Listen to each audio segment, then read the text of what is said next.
اللہ اکبر، لیکن ایسا نہیں ہے. یہ دنیا کے حکمرانوں کے لیے تو ہے. اللہ ایک ہے، اس کے کوئی شریک نہیں، نہ اس نے کسی کو جنا نہ اس سے کچھ جنا گیا، اور اس کی تو مثال بھی پیش نہیں کی جا سکتی. سورہ شورى میں آتا ہے، تو اس کے لیے تو کچھ کسی چیز کی مثال بھی نہیں، اس کے ساتھ شبیہ بھی پیش نہیں کی جا سکتی کہ اس طرح کا ہو سکتا ہے، یہ بھی پیش نہیں کیا جا سکتا، اس کی مثال بھی پیش نہیں کی جا سکتی. بہرحال اس کائنات کا فطری اور طبعی نظام کبھی بھی اگر الہ زیادہ ہوتا تو کبھی بھی ایک طرف پر نہ چلتا ہوتا. سورج کبھی مشرق سے طلوع ہوتا اور کبھی مشرق مغرب سے، اور کبھی شمال سے اور کبھی جنوب سے. آم کے پیڑ پر کبھی بیر لگ جاتے، کبھی جامن لگ جاتے، یا کچھ اور لگ جاتا ہے. ایسا نہیں ہے. نظام ایک پورا واضح نظام ہے جو میں اس چیز کی طرف توجہ دلاتا ہے کہ اس کو چلانے والا ایک ہی الہ ہے، ایک ہی اللہ ہے. وہی ہے جو سب پورے اس نظام ہستی کو چلا رہا ہے. وہی تو الہ ہے، وہی اللہ ہے. اللہ کے سوا اگر دوسرے الہ ہوتے تو پھر ایک دوسرے پر چڑھائی کرتے، ایک دوسرے سے حکومت لینے کی کوشش کرتے، مگر ایسا کچھ نہیں ہے. مشرکین مکہ بھی اللہ کو مانتے تھے لیکن ساتھ اس کے شریک بناتے تھے، اور جو ان شریکوں کے ساتھ ان کا تعلق تھا وہ سمجھتے تھے کہ جیسے میں نے پہلے کہا کہ یہ ہمیں اللہ سے قریب کرتے ہیں.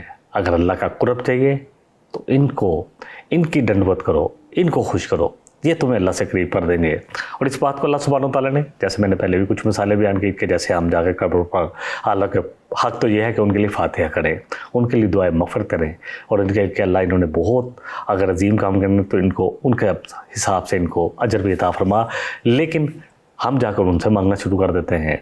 مشرکین مکہ سے یہ پرانی روایتیں چلی آ رہی ہے. وَالَّذِينَ اتَّخَذُوا مِن دُونِهِ أَوْلِيَاءَ، اللہ فرمانے ہیں وہ لوگ جو اللہ کے علاوہ کچھ اور کارساز بناتے ہیں، ولی بناتے ہیں، کہتے کیا ہیں؟ مَا نَعْبُدُوهُمْ إِلَّا لِيُقَرِّبُونَا إِلَى اللَّهِ زُلْفَىٰ، کہتے ہیں ہم ان کی بندگی نہیں کرتے، عبادت تو نہیں کرتے، اس لیے کہ یہ ہمیں اللہ سے قریب کرتے ہیں، اللہ کا قرب ان کے ذریعے ہم حاصل کریں گے. إِلَى اللَّهِ زُلْفَىٰ، بہت زیادہ قریب کرتے ہیں. اللہ اکبر، سبحانہ و تعالیٰ اما یقولون. اللہ اگلی آیت میں فرما رہے ہیں کہ پاک ہے، بہت بلند ہے اللہ. جو یہ کہہ رہے ہیں اللہ کے لیے، جو یہ مثالیں بیان کر رہے ہیں اس سے بہت بلند ہے. علوًا کبیرہ، بہت اعلیٰ، بہت بلند مرتبے والا، بہت بڑا. اللہ اکبر. دیکھیں اگر اللہ سبحانہ وتعالیٰ اسی طرح فرما رہے ہیں، سورہ الانبیاء کی آیت نمبر 22 ہے کہ اگر اللہ کے علاوہ قرآن میں بھی اللہ سبحانہ وتعالیٰ نے ان کے سمجھانے کے لیے بہت ساری مثالیں اللہ پھیر پھیر کر لایا ہے کہ اگر ہوتے بہت سارے الہ، فسبحان اللہ رب العرش عما یصفون، کہ بڑا پس پاک ہے وہ اللہ جو پالنہار ہے، رب ہے عرش عظیم کا. اگلی آیت نمبر 44 میں اللہ سبحانہ وتعالیٰ فرما رہے ہیں تسبح لہ السماوات السبع والارض، اسی کے لیے تسبیح کر رہی ہے. تسبیح کیا ہے؟ اللہ کی پاکی بیان کرنا ہے، اسی کے کام، اسی کے حکم کے مطابق اپنے اپنے کام پہ لگی ہوئی ہے. جو کچھ بھی آسمانوں میں ہے اور جو کچھ اللہ اکبر زمینوں میں ہے، ساتوں آسمان میں جو کچھ ہے وہ بھی اسی کی تسبیح میں لگے ہوئے ہیں. فرشتے، ہر چیز، گلیکسیز، یہ بلیک ہول، یہ بڑے بڑے ستارے، ہر چیز، سورج، چاند، سب اللہ کی ثنائی بیان کر رہے ہیں اپنی زبان کال سے، جو ان کو دیا گیا اپنے کاموں میں لگے ہوئے ہیں. ایک لمحے کے لیے بھی اللہ کی حکم کی سرتابی نہیں کرتے. اور جو کچھ بھی زمین میں ہے، زمین میں کیا ہے آپ دیکھتے جائیں، کیسے کیسے دریا، چشمے، جھرنے، سمندر، یہ سب کچھ اللہ نے کیسا کنٹرول کیا ہوا ہے. اگر کچھ بھی سونامی آتا ہے، ذرا سا زمین ہلتی ہے، اللہ اکبر، تو کیسے تباہی آتی ہے. ابھی پیچھے آج جب میں پروگرام کر رہا ہوں تو کل وینزویلا میں جو اللہ اکبر زلزلہ آیا ہے 7.5 اس کا تھا، جو گریٹ تھا، اتنی تباہی مچی ہے. تو سارا کچھ تو اللہ نے سنبھالا ہوا ہے، لیکن ہمیں سمجھ میں نہیں آ رہی. اگر اللہ اس زمین کو نہ سنبھالے، اس نظام کو چھوڑ دے، تو یہ زمین خود ہی اپنے دوسرے سیاروں سے ٹکرا کر ریزہ ریزہ ہو جائے، اور انسانوں کا کیا بنے، اس کو ہم تصور خود کر سکتے ہیں. بہرحال اللہ فرما رہے ہیں وَمَن فِيهِنَّ، اور جو ان کے درمیان ہے وہ بھی سب کچھ اللہ کی تسبیح میں لگے ہوئے ہیں. اس کے درمیان کیا ہے؟ ہلا ہے، ہوا ہے، بادل ہیں، پرندے ہیں جو اڑ رہے ہیں، سب کچھ۔ وَإِن شَيْءٍ إِلَّا، اللہ فرمانے کوئی ایک چیز بھی نہیں ہے مگر یسبحو بحمدہ، اللہ کی حمد کر رہی ہے بیان، اللہ کی تسبیح بیان کر رہی ہے۔ سبحان اللہ و بحمدہ سبحان اللہ العظیم، یہ وہ کلمے ہیں جو کل قیامت والے دن ترازو میں رکھے جائیں گے، بہت بھاری ہیں، زبان پر بہت ہلکے، نبی رحمت صلی اللہ علیہ وسلم نے فرمایا، اور میزان میں بہت بھاری ہوں گے۔ دونوں ہی لفظ یہاں آ گئے، یسبحو بحمدہ، اللہ کی حمد کر رہے ہیں، اللہ کی پاکی بیان کر رہے ہیں اس کی تعریف کے ساتھ۔ وَلَكِن لَا تَفْقَهُونَ تَسْبِيحَهُمْ، اور اللہ فرما رہے ہیں لیکن تمہیں انسانوں ان کی تسبیحات کے بارے میں علم نہیں ہے، تم ان کے تسبیحات کے بارے میں جو وہ پاکی بیان کر رہے ہیں، کس طرح وہ تسبیح کر رہے ہیں، تمہیں سمجھ نہیں آئے گی، کیونکہ تم تو سمجھتے ہو کہ جو زبان کال سے ہم نے پڑھا تھا، اور انشاءاللہ پڑھیں گے قرآن میں، کہ داؤد علیہ السلام جب زبور پڑھتے تھے تو باقاعدہ پہاڑ بھی ان کے ساتھ تسبیح کرتے تھے، پرندے اپنے پر کھول کر جامد ہو جاتے تھے ان کے ساتھ، جو زبور پڑھتے تھے اس کے ترنے وہ بھی لاپتے تھے۔ بہرحال اللہ سبحانہ تعالیٰ فرما رہے ہیں انہو کان حلیمًا غفورا، اور وہ بڑا حلم والا ہے، بڑا برتبات، بڑا کنٹرول والا ہے۔ جس طرح لوگ باتیں کرتے ہیں، اگر اللہ بخشنے والا نہ ہو، حلم والا نہ ہو تو یقین کریں تو بھائی فوراً آ جائے، اللہ بہت برداشت کرنے والے ہیں ہمارے گناہوں کو، ہماری کرتوتوں کو، ہماری زبانوں کو جو کھلی ہوئی ہیں۔ پر اس کائنات کی بلندیاں ہوں یا پستیاں، ان میں بسنے والی ہر چیز بلا استثناء اللہ کی تسبیح کر رہی ہے، اپنی زبان حال سے یا زبان قال سے، وہ ذات، اس ذات کی جو ہر عیب، ہر نقص سے پاک ہے، اور اس کی ہر صفت حد کمال تک پہنچی ہوئی ہے، اس کی حمد بیان کر رہی ہے ہر چیز، اس کی پاکی بیان کر رہی ہے ہر چیز، اس کی تعریف اور اس کی پاکی بیان کر رہی ہے۔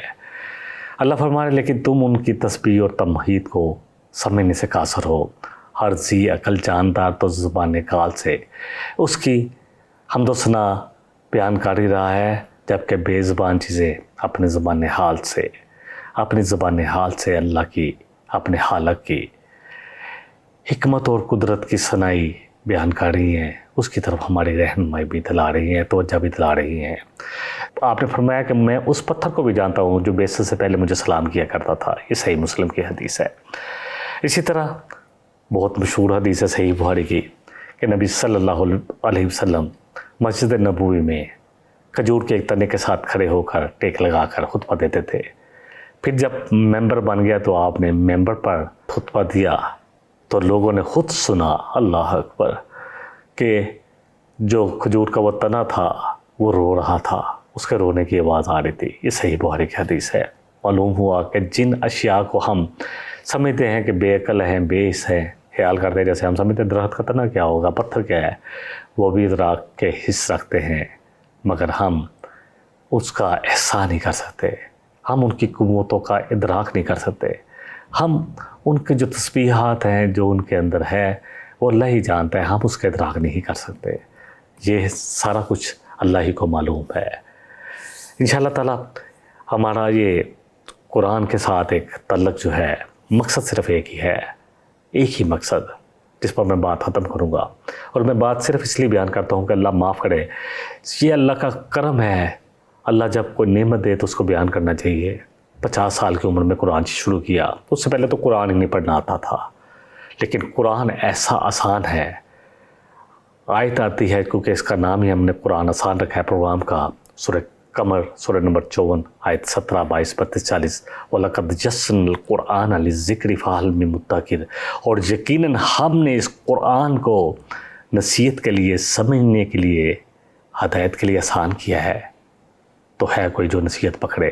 اللہ سبحانہ تعالیٰ کو پتہ تھا کہ عرب سے باہر بھی یہ دین جانا ہے، اور لوگوں کے لیے عربی اتنی آسان ہے قرآنک، کیونکہ میں ویسے بھی ٹریول کرتا ہوں، بہت ساری عرب اسٹیٹ میں جاتا ہوں، تو بہت ساری باتیں سمجھ نہیں آتی، لیکن قرآنک عربی ایسی اللہ نے سبحانہ تعالیٰ نے، یہ اللہ کی زبان اتنی آسان ہے کہ ہر چیز تھوڑی سی محنت، تھوڑی سی کوشش کے بعد، کچھ ہی آیات پڑھی تھی میں نے جو ترجمے کے ساتھ پڑھی تھی، 55 یا 56 آیات ہوں گی، پھر پڑھائی وہی بورڈ پر لکھ کے، اس کے بعد الحمدللہ ثم الحمدللہ جیسے جیسے میں آگے بڑھتا رہا، یہ قرآن آسان ہوتا رہا، یہ قرآن ہے ہی آسان، جو کہتے ہیں کہ پہلے 14 علوم پڑھو یا 16 علوم، وہ اصل میں تو خود قرآن کو انہوں نے پڑھا ہی نہیں ہے.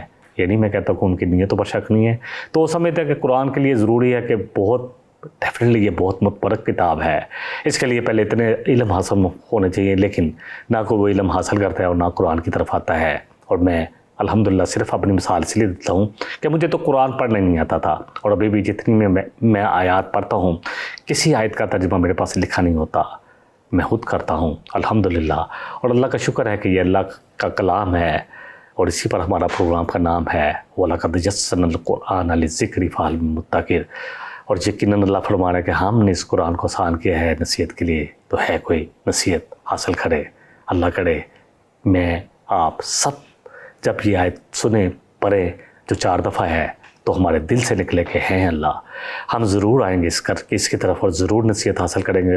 اگر آپ نے کہا ہے آسان ہے تو یہ آسان ہی ہے. اب چاہے ساری دنیا اس کو مشکل کہے، آپ کی بات سچی ہے، دنیا کی بات جھوٹی ہو سکتی ہے، آپ کی بات تو سچی ہی ہے. اللہ مجھے اور آپ کو اس قرآن کے ساتھ جوڑ دے. وآخر دعوانا ان الحمدللہ رب العالمین. إن هذا القرآن يهدي للتي هي أقوم ويبشر المؤمنين الذين يعملون الصالحات أن لهم أجرا كبيرا.